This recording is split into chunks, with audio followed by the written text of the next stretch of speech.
In the heart of a sun-drenched northern Nigerian town, where the scent of spices and dust mingled in the air, lived a prosperous merchant named Anas. His compound, a sprawling testament to his success, was a hub of activity, managed with grace and wisdom by his first wife, Mima.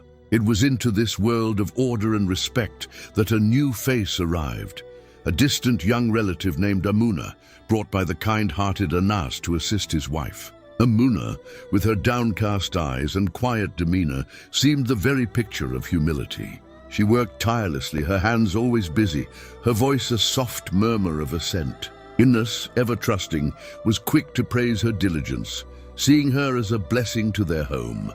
But beneath the placid surface of daily life, small ripples of discord began to spread. It started with Mima's expensive blue-dyed fabric, a masterpiece of her craft, found one morning hopelessly stained with palm oil. Amuna, with tears streaming down her face, confessed to the accident, her apology so heartfelt that it was impossible to doubt. Later, a vital message Mima had entrusted to Amuna, a warning for Anas about a delayed market caravan, never reached him.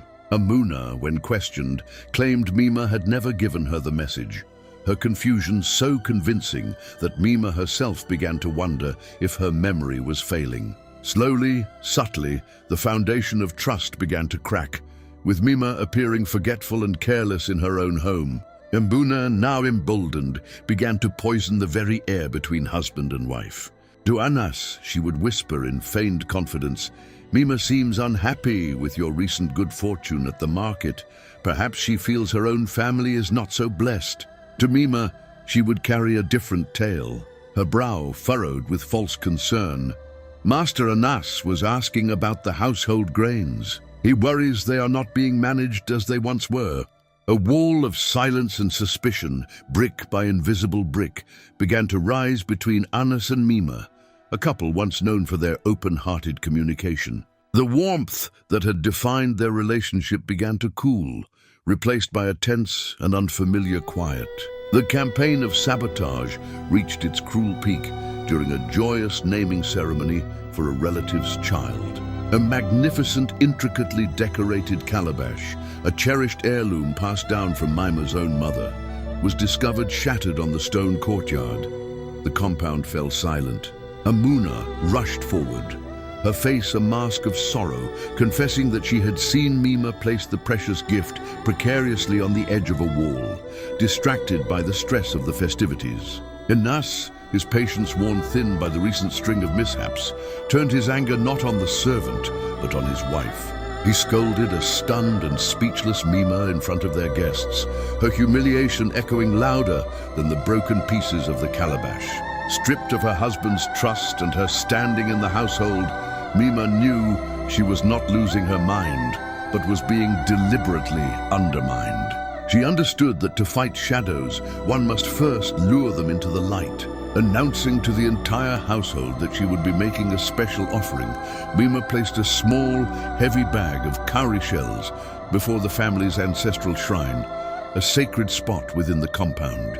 "This is for the ancestors," she declared, "to ask for peace and clarity in our home." But as night fell, Mima did not sleep. Instead, she concealed herself in the deep shadows of the granary, her eyes fixed on the shrine, waiting for the serpent to reveal itself. The moon cast long shadows across the silent compound. Greed, that powerful and ancient motivator, finally overcame Amuna's caution. Believing everyone to be asleep, she crept from her small room like a wraith. With furtive glances, she scurried to the shrine, snatched the bag of cowries, and scurried back, tucking her prize deep within the folds of her sleeping mat. In that instant, a figure emerged from the darkness. It was Mima. She grabbed the girl by the arm, her grip like iron. Dragging the terrified Amuna before a now-awakened Anas, Mima reached into the girl's mat and pulled out the stolen cowries. The truth, undeniable and ugly, was finally laid bare. Anas, his face a storm of fury and regret, saw the web of deceit for what it was. Without another word, he banished the disgraced Amuna from his compound forever, her shadow swallowed by the night from which it came.